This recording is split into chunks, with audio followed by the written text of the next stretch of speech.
Storms are now rolling through the capital area, and we're facing a flood watch and tornado watch. So let's get over to Storm Station meteorologist Malcolm Byron with the latest. Drivers beware, things on I-10 are changing next week. New signs along the interstate warn about a lane shifting starting. It's the first time it's happened in modern history without the ousted member having been formally convicted of a crime. The head of the Louisiana Department of Wildlife and Fisheries, Secretary Jack Montese, has resigned. 60 years after President John F. Kennedy was shot to death, there's still unanswered questions about conspiracies, cover-ups, and who shot him. The legislature approved that money, but it's not a permanent raise many had hoped for. The Denham Springs police officer remains in critical condition.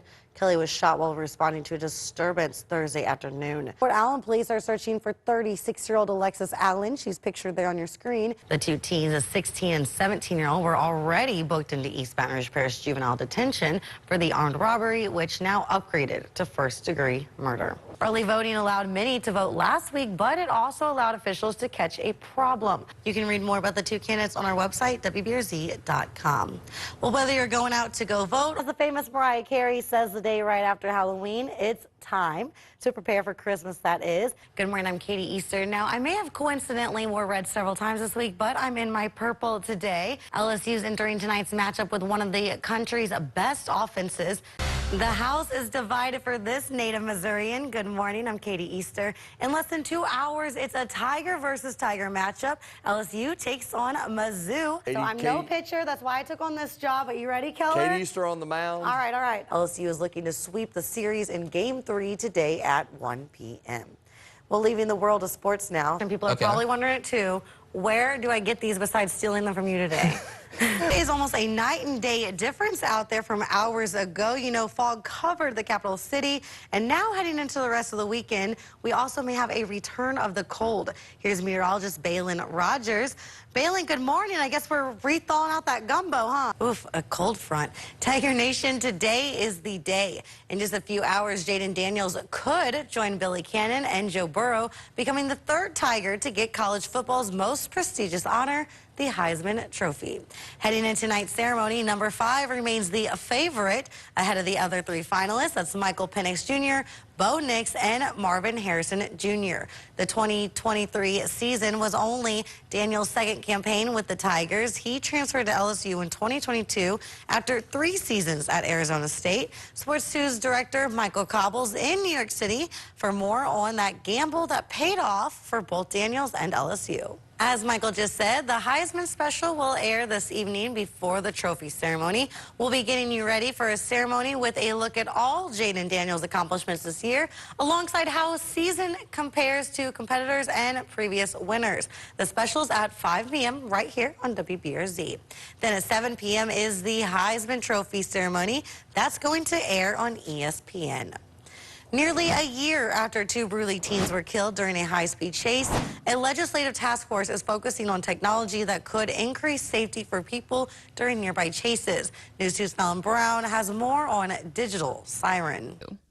State Senator Klein Peter plans to present a bill aimed at increasing penalties and fines for aggravated flight. He also wants more legislation mandating longer training periods of law enforcement. The EBR school board is now discussing what the future will look like for the school district. This comes after they rejected the new proposed contract for current superintendent Dr. Cito Narcisse. With this rejection, the board may ask Narcisse to step down so they can appoint an interim.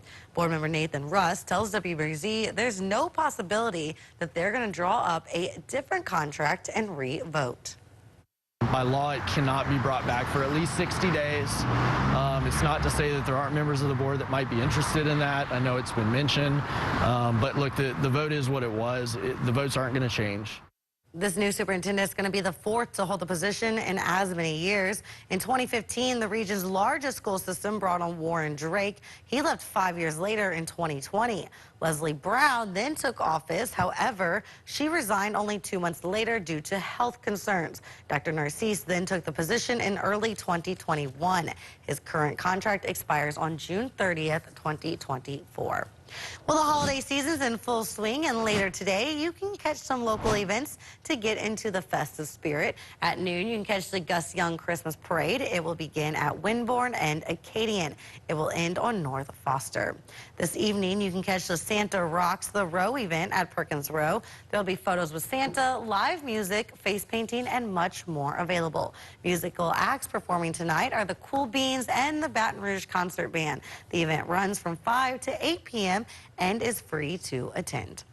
They're the best of the best in the classroom, and this week the EBR school system honored its Students of the Year. Tomorrow on Sunday Journal, John Pastrick introduces us to 3 outstanding students: an aspiring actor, a middle school entrepreneur, and an award-winning high school volunteer. Here's JP. Your travels between the capital city and the Big Easy could soon be by a train. The Biden administration announcing new grants for passenger rail projects, including some here in Louisiana. That's next on WBRZ Morning News. No motive yet, no suspect. There's still a lot more questions than answers. You can see right here all the glass on the ground here on Government Street. It's actually business as usual at this Denham Springs Shopping Center. The only indicator that something bad happened here yesterday is this little piece of crime scene tape over here on the ground. The energy crews, they are out here. They are working very hard to get some of these power lines up. And now bear with me because there is a lot to see, but I am alone out here. So just up the street here, you have this car completely flipped upside down, and then you have a trailer on top of it. Neighbors tell us they woke up to gunshots this morning, but it's not enough rain. If you come over and look, you can see where the fire is still smoldering. It was in this parking area where a woman was minding her own business, going to her car, when a man came up behind her. There was a concert on campus just moments before. 9 students were shot here. OJJ Deputy Secretary Curtis Nelson